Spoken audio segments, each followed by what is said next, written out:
Grow CFO is where finance leaders grow together. Join thousands of like-minded professionals using Grow CFO to access the combined knowledge and experience of the finance leader community.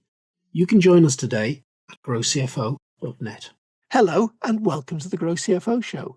This week, my guest is Justin Smith, CFO at FinQuery. Justin, hello, welcome to the Grow CFO show. Hey, Kevin, great to be here. Thank you so much for having me. Justin, tell me a little bit about yourself. How did you get to be CFO at FinQuery? So I'd say my career broadly, there's been a bit of a circuitous path, but over the last 10 years, I joined FinQuery from Goldman Sachs. So I spent approximately 9 years at Goldman. And when I was at the firm, I was in the investment banking division, mainly focusing on clients within technology. And for those of you who are not familiar with what an investment banker does, and most people actually don't know, an investment banker, the core role that I served in was advising CEOs, CFOs, and company boards on strategic transactions. So whether it's a debt financing, equity financing, merger, a public company is dealing with some type of an anti-raid situation, the host goes on and on. We were effectively strategic advisors to senior management and to boards. And so when I came to a point in my career at Goldman where I had effectively advised companies on the same types of transactions over and over again, I was thinking about what's next in my career. One of my ambitions that I had, and this was fairly early in my career at Goldman, was I wanted to move to the seat that I was advising.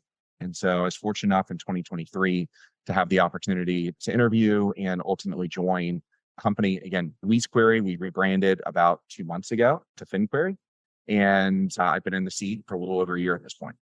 So your background isn't the kind of traditional CPA route that you might find from a CFO. You're absolutely correct. So there's 3 paths that are evolving in terms of the path to the CFO. The traditional one is referenced is an individual who most likely has a CPA. Sometimes they work in public accounting, they migrate to the corporate side, and then they work their way up. What I saw, and this is more anecdotal as opposed to evidence-based, but at least within the clients that I served when I was at Goldman, there started to be an evolution maybe 7 or 8 years ago where you started to see more individuals ascending to the CFO from the finance side versus the accounting side. More recently, what I've seen, and again, this is anecdotal, but if I look at my team when I was at Goldman, there's about a dozen individuals who are a few years ahead of me and a few years behind me who've all moved to the CFO seat. To me, I think it's less surprising to me. I think it's more surprising to individuals who just looked at the role and the path for, but companies I think are looking for management teams beyond just the CEO to be thinking more strategically, to be thinking more tactically. And if you think about what people in finance and specifically individuals who are in the investment banking side, what you're required to do is to think strategically. You're advising senior members of management as well as boards of directors on some of the most strategic transactions that they undertake. And so I think it's something that we're going to see more of. That's my expectation. There are certain industries where I would expect to continue to see a CPA driven profile. So the more of the balance sheet driven type businesses, whether that's real estate, oil and gas, I think you may continue to see the traditional profile. But in areas where there are heightened levels of M&A, there's a real need to quickly allocate capital to strategically grow. I think that you're going to see more individuals with a finance driven, perhaps even an investment banking driven background move to that seat. So we're definitely seeing the role of the CFO evolving. And the title of this episode is Beyond the Balance Sheet, the evolution of the CFO. So you are, I guess, one of our newly evolved CFOs coming in from that finance background. But as you came in from Goldman into your first CFO role, what sort of challenges were in front of you then, Justin? So from a requirement to think strategically, I would say I had a lot of momentum. And so there was less of a change because that's what I had been doing for 70, 80, 90 hours for about a decade.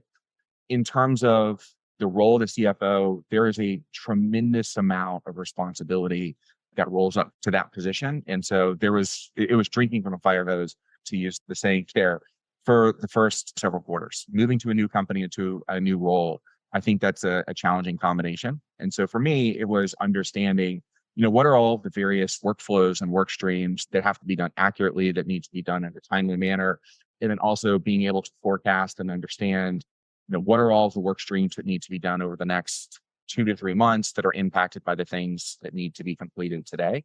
I had a wonderful support and infrastructure. We have a phenomenal controller here at FinQuery. I also have an exceptional head of finance. And so without those two individuals, I think it would have been a really hard move. For anybody who is looking or contemplating moving from an investment banking role into the CFO seat, I think the most important question is, do you have a strong controller? Do you have a strong head of finance? Because both of those roles are required, I think, for that transition to occur successfully. But once I got an understanding of those work streams, I think you can come up, again, it's a steep learning curve, but once you get past the first several quarters, it's not rocket science. It is a role where a high degree of thought, energy, focus, if you have that and you apply that to the job, I think that individuals can be successful irrespective of what their background is. What was your biggest challenge then moving into the CFO role for the first time?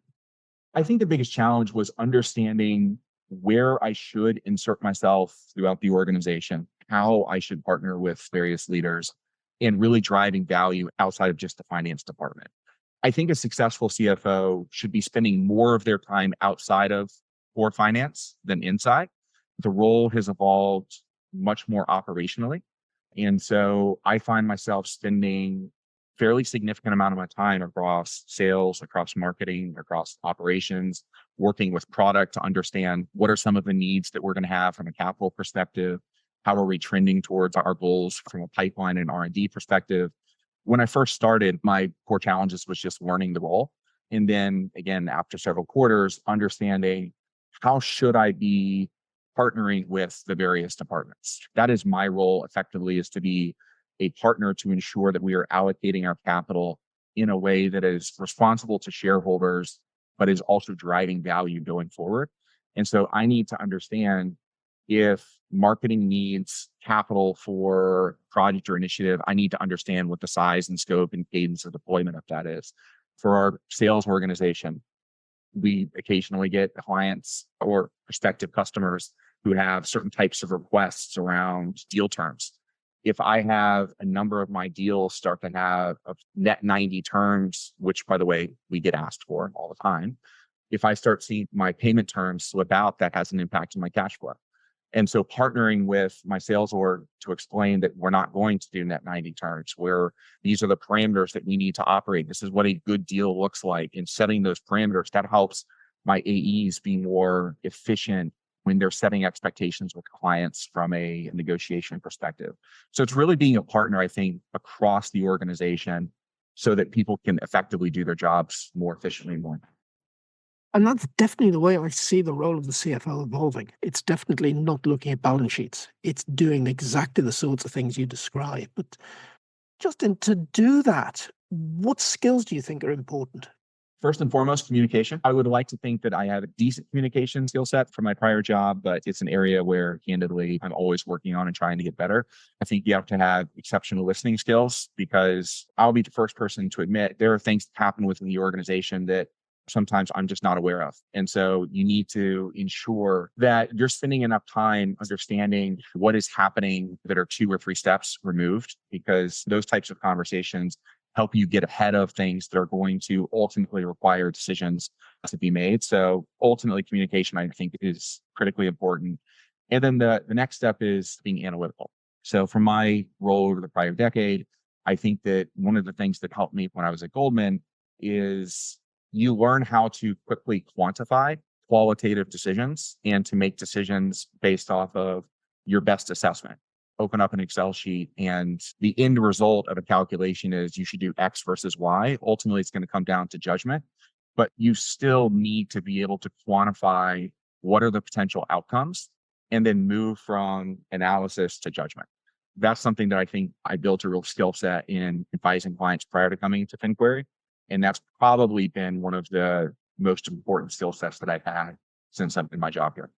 Do you think there's an advantage in doing that sort of quantitative analysis of not being an accountant? I have the deepest of respect for the colleagues who do have the CPA background, the accounting background. And by the way, FinQuery, our legacy and core of our platform and most of our customers today, we have those customers because we are the leader within lease accounting. And so I have the deepest of respect for the skill set. But I do think that there is a high degree of focus within accounting, and rightfully so, in ensuring that you're getting to a precision number that is a reporting of what has already transpired. And I think there is a focus on not making assumptions and to getting to numbers driven conclusions. But growth is messy, strategy is messy. And I think that what you have to do to really drive value is you have to make strategic, well informed bets, and you have to be comfortable with operating in the unknown. And oftentimes, when we're making decisions, there could be 8 or 9 variables, of which I know 6 or 7. And so I have to get comfortable with the degree to which the variables that I don't have data around, I have to get comfortable with the degree to which I think they can impact the outcome. And I have to make reasonable estimates. And you have to be somewhat facile with that. I think in any individual who's looking to move to a senior position in an organization, there is an evolution, somebody's own path where you move from building capabilities and competencies. And there's that inflection point where you have to say, I've built the capabilities and competencies to allow me to think analytically. And now I need to move and start thinking strategically and dealing with and thinking about unknowns. So that may be just by virtue of the discipline of accounting. I think that could potentially be more challenging. But look, I can think of in former clients, I've seen some accountants who've been incredibly strategic and they've been able to make that jump. But there is probably a little bit of inertia that somebody has to work against. I know when I've been dealing with a lot of finance teams to get information for strategy projects, that one of the issues I hit on is the accuracy to which they want to have with the data before they release it. And there's a bit of thinking in my approach that says, hang on a minute, it doesn't actually matter if this data is 5 or 10% wrong, as long as it's pointing you in the direction of the right decision. It does not have to be right to the last cent. When I was at Goldman, one of the teams that I operated on, one of the very senior individuals who actually went on to run the investment bank and is now a CEO at a large public company, one of his common sayings, and many people said this before, is that perfection is the enemy of progress. And you have to get to a point to where you can make a decision and move on, because oftentimes, if you spend an excess of time making a decision, the point in time in which that decision is relevant starts to fade and you start to lose that impact. The point here, by the way, is not to say that people should be making haphazard decisions. The baseline supposition is that the individuals that you have on your team care a lot. They're very smart. They're very well informed. They have substantially all of the data that exists. And so you're making the decision with a critical mass of data. But if you wait until you have all of the data, again, the point at which the ability to make that decision and have a positive impact, it will likely fade. The other thing is, when people make investments, there's that tagline I think that people all know well, which is that past performance doesn't guarantee future performance. So the same is true when you're making decisions from a strategic perspective inside your organization. Just because you may look at customers who behaved in a certain way to a certain marketing campaign or to a certain product in the past, but markets shift, customer expectations shift. And so even if you think that you have a perfect data set in the past, that doesn't necessarily reflect what's going to happen in the future. So it's another funny saying that I love is that if knowledge was power, librarians would be superheroes. It's not just access to knowledge that allows you to make the best decisions. There is a level of judgment in understanding how is the marketing shifting, how is the market shifted? And from an execution perspective around whatever your decision is, what are the risks just inherent in that execution? Yeah. And I know that's something I've heard across quite a number of finance leaders, that they feel as though they can't trust the data because the data from the past perhaps isn't representative of the future. So that's really interesting to hear that, Justin, that you've got that effectively that same set of issues there. You've been in post a little while now. And as we record this, we're midway through 2024. What are you seeing as your top challenges at the moment? I think the hardest thing that's facing organizations, I mean, not just CFOs right now, is we've gone through some gyrations in recent years. I don't think I need to give anybody a history lesson on what happened in 2020 and its impact on the economy. But depending on the sector that you're in, you either saw a mass acceleration or a mass headwind. And then you saw, again, depending on which sector you were in, you probably saw some reversal of that 12 to 18 months later. Where we are right now, organizations are pushing for more stabilized growth. but we're pushing for more stabilized growth when a lot of B2B spending has become more heavily scrutinized. And so I think that the ability to grow is more challenging today than it was, we'll call it 3.5, 4 years ago. Although expectations are increasing relative to 12 months ago, but there's a focus to grow profitably and incrementally profitably. It's not hard to become profitable if you're willing to sacrifice growth. It's not hard to grow if you're willing to sacrifice profitability. But to do both of those really well, I think there's a level of challenge. We're fortunate and blessed here at FinQuery to have an exceptional product that most of our customers would say, and some of the review sites would say, leads from a function, capability, and robustness. So that's helping us, drive some of our growth. But if you think about the pivot to profitability, in 2022 and throughout 2023, companies were doing the easy things. They were letting go of staff that they felt like were non-core. They were getting rid of offices to the extent that they felt like they could do that. They were cutting back on extraneous SaaS spend that they felt like they didn't necessarily need. And so these waves of areas where people could go to increase their margin, I think that companies have largely done that in the pockets that were obvious. As we think about the next 100, 200, 300 basis points of scale that people are going to get from an EBITDA or free cash flow margin, those next few hundred basis points are harder than the last ones. So growth certainly helps margin, but most organizations have been right-sized. And again, if you haven't, I think the CFO would be in a precarious position at that company. So I think the biggest challenge is how do you reaccelerate growth while also accelerating profitability? We're fortunate we're doing that here, but it's not easy. And I think that's probably what's on most people's mind. We've got a lot of economic uncertainty about at the moment. How's the global economy affecting you?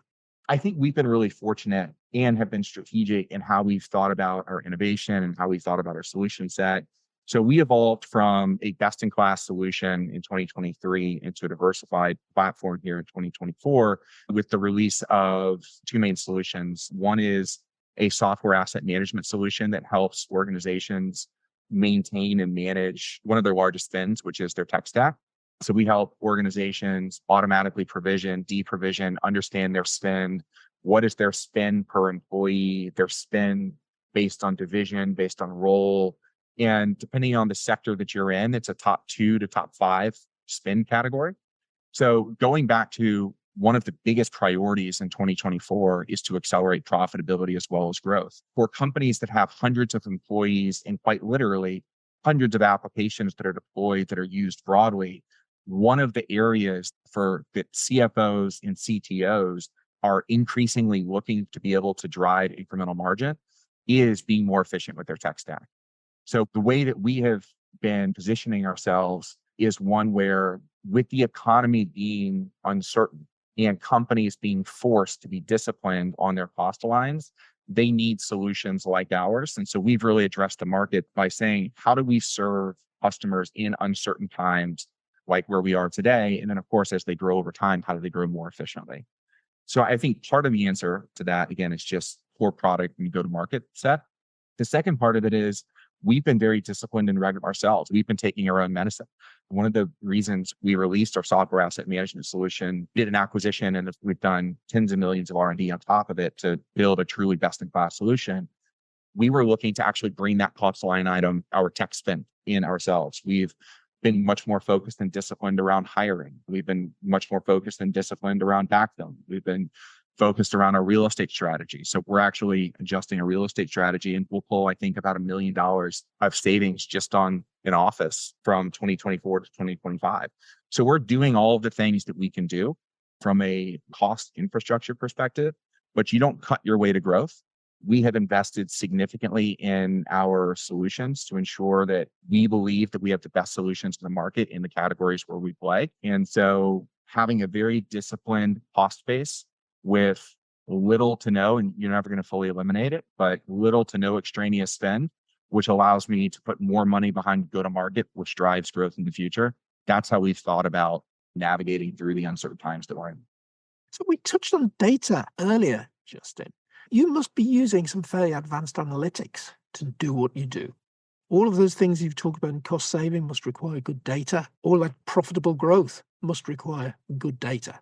You're absolutely right. I mean, you're hitting the nail on the head. So, by the way, it requires good data and it requires smart people. And you put those two together, and I think you can get some good solutions. So, we brought on in 2023 a data analyst who worked at a Fortune 500 company previously and ran a team that did machine learning and looked at financial data to come up with hidden insights. It's always easy to look at first order insights, and you can run R values and correlations around does X impact Y. But when you're a company like ours, where we retain, we have very strong gross retention for our customers. We have most of our customers that we're serving today, we've had for years and years, and there's multiple actions that have happened. For instance, how many times does a customer submit a ticket? When they run reports, what's the speed of the reports? How many leases they have? And there's a trove of data, as you can imagine, that sits behind our 8,000 customers. And so we have built a team internally that looks at what are second order and third order variables and what is their correlation on a singular basis, on a multi-factor basis, so that we can understand and get ahead of our retention, our expansion. How do we better serve customers? What drives higher NPS score? And that's something that this team rolls up to me, but they're deployed within our marketing team, within our sales organization, and throughout, putting together fairly robust models so that we can understand what are the underlying factors that drive success, whatever success is throughout the organization. And then more importantly, all of the factors that drive success, which are the ones that are within our control. And then when we understand which are the ones that are within our control, it's when do we have the opportunity to control it? Multiple factors for us to be able to get to and understand. But that's been instrumental for us, I think, in 2024, as we focus on growing market share, not just growth, but growth within our market, which is something that we've been very fortunate to be able to do. Brilliant. That's an analytics team that's not part of the finance function per se. It's spread right across the organization. Yes, we have an FP&A team, which focuses on what people would think about as a traditional finance team. So putting together forecasts, working through the monthly close with the accounting team, and pulling together budgeting. So we have that finance team. And then we have a data analytics team that rolls up to me. Different organizations, by the way, not all organizations have teams like this. And some of them will sit within operations. Sometimes they'll sit within sales or marketing. What we made the decision to have this team sit within finance is because my remit is across the organization. I have no silos. I'm actually specifically tasked to not have any silos. And so we thought it made sense for this team to sit within finance, because ultimately many of the decisions that are informed by the team will have some type of capital investment decision behind it. So that's how we've oriented the team. And it also helps me get closer to the various departments. If they're presenting you with data, then you've got the opening to some very interesting conversations right across the organization. You can see that. Yep. It's a huge advantage in having that team report to finance. One of the things that has always struck me is when you've got a lot of data, you've got to have one version of the truth, one team looking after it, ideally the same within the same area that's producing the financial numbers, which have got to be the truth. It all makes a lot of sense. Yeah. I think it also helps. There's always the potential for a level of distrust when an individual from another department moves into a different department and kind of digs into numbers. That there's always the potential for that. Fortunately, yet at FinQuery, we've got a lot of capable, smart individuals who are, very confident in what they do. And so they have been wonderful partners to us and trusted us to be able to dig into their data. And what I think committed back to them that has helped with this is we're going to allow you to do more of the part of your job that actually adds value, the reason why you actually came to FinQuery, and we'll let you spend less time reporting, which is nobody loves taking half a day to put together a PowerPoint deck to report to senior management. So if we can take people out of that and give them back half day here, a quarter day there, by having living, breathing analyses that are set up, I think that's a win for everybody. And also by having people who think about and specialize in data and analytics do their job in a high degree. If they spend 4, 5, 6 hours a month on this, oftentimes they may be having to go back in and check, well, where do I find X? How do I think about Y? And again, it just takes that time away and allows them to do more of the things that actually add value for the organization that they presumably like to do. Brilliant. Brilliant. You must have implemented a fair amount of technology to do all of this. So where AI and automation, are they the things we're constantly hearing about? To what extent have you embraced those really big themes of the moment? So AI is a core part of what we do. I'd say both from an analytics perspective on the finance team and also from our product perspective. So FinQuery, all of our entire platform is AI enabled. Most of our solutions are AI native at this point. We've been investing very heavily in AI for about 4 years. We've quite literally spent 8 figures on AI. So it's something that we believe firmly in. And it's also a way that we're serving our customers. So our lease accounting solution, several years ago, there was a very manual process for getting leases, not just into our system, I think any system. Today, I think we have what we believe is the most advanced AI. It's definitely the largest lease accounting data set globally, just given the fact that we're the largest in our sector. But we've been training a model now for 3.5 to 4 years to where customers today can onboard, they can upload a lease. AI is going to tell them what all of the core fields are. It's going to give them options, and with a very high degree of confidence, it's going to populate fairly rapidly. We do the same thing in our software apps management tool. We have the same thing in our contract management tool. Internally, all of the solutions that we work with, we have a fairly robust tech stack within finance. All of the third party vendors that we work with, AI is something that we expect at this point. It's now table stakes. And so whether it's our ARAP, our close process, AI is a core part of all of that. And then to the point around my data and analytics team, our models, and again, there's some people differentiate between AI and machine learning. We have built and are expanding a machine learning model to be able to help us get at those second and third order multi-factor drivers that help create value within the order. Fantastic.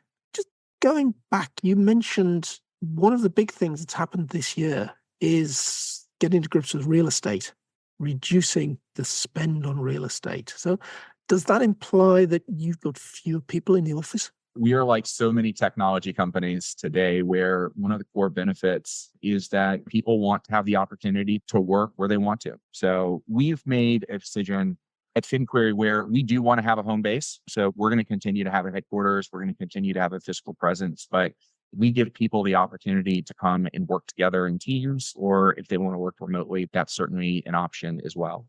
When we signed our last lease, it was 2019. The world looked very different than it does today. Actually, with an expanded headcount relative to 2019, we're able to reduce our office footprint by about 75%.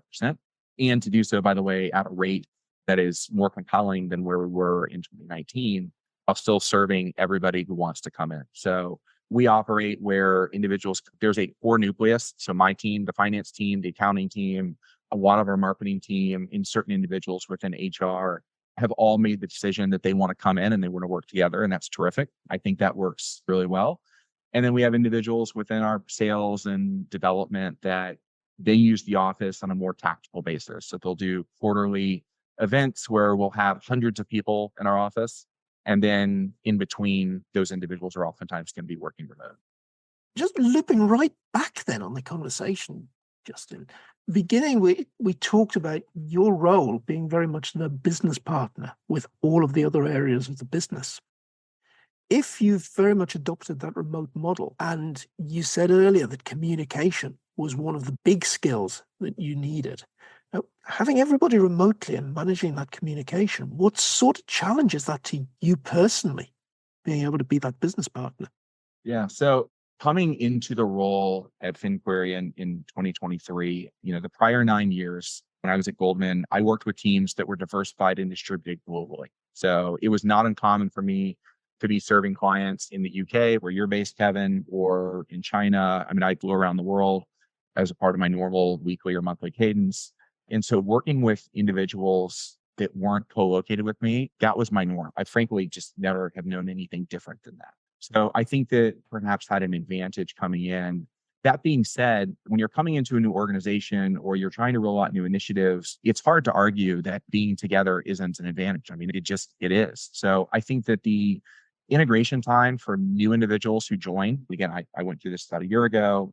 You have to be more deliberate. You have to be more tactical. You have to put time on people's calendars, even if you don't know what there is even if you don't know specifically all the things that you need to talk about, you need to just create opportunities to have conversations. Because if just think about all the times where you had serendipitous conversations with colleagues that you wouldn't have learned something if you didn't have an opportunity to just have a conversation. You have to create those opportunities throughout the organization. Over time, I think what happens is you form rhythms. So there's certain leaders throughout our organization who don't want to spend time on a Zoom, which is totally fine. And so we have a text rhythm or an email rhythm or a Slack rhythm. You just learn who those various individuals are and how they communicate best, and you meet them where they're at. So I think being remote requires you to be far more intentional.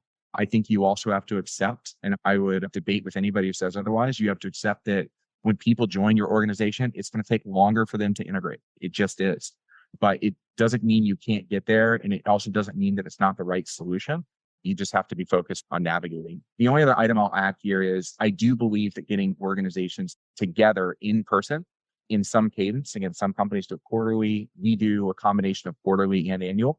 Having people all come together is important. You have to do that, even if you're a remote organization, because that helps foster more collaboration between people. But it's a big challenge. I can see that It is. you're rising to it and you're coping well. So, advice to other finance leaders in these challenging times. We've talked about a lot of things. A lot of people are going through some sort of finance transformation at the moment. What's your advice to folks that are going through transformation in 2024? I think my advice is you have to continue to question why you do certain things, why certain results are a certain way. I benefit from the fact that one of our co-founders is an individual who constantly questions, even if he's seen the same trends for years. Every single time it comes up, he's going to question, why is this happening and behaving in a certain way? And I think that being skeptical and inquisitive and curious is incredibly important. Do not accept status quo. We're in an environment that has shifted so much over the last several years, from the pandemic to the post-pandemic rebound to the SaaS crash that happened in mid 2022, to where you cannot accept that just because things were a certain way 3 or 4 quarters ago, that they're going to continue to be that way going forward. I mean, we're mid 2024. Rates are still incredibly high. We've been 1 to 2 quarters away from rates falling for about a year now. People have expected them to fall. People thought this was going to be a massive M&A year, and we've seen it in large publics, but it hasn't rippled fully to the marketplace. And so I think what you have to constantly do is say, why am I behaving the way that I'm behaving this month? How do I think that the market could change and shift? What do I think is going to happen with my customer buying habits? What am I feeling? Are my customers feeling that way? And you have to just remain constantly skeptical and do not fall in the rhythm just because I've had a trend for the last 2 years. That's going to continue to play out, because I don't think that's the case. Justin, that is brilliant advice. We've talked about some really interesting things today. And thank you for being this week's guest on the Grow CFO Show. Thanks, Kevin. Really appreciate the conversation, and thanks for having me.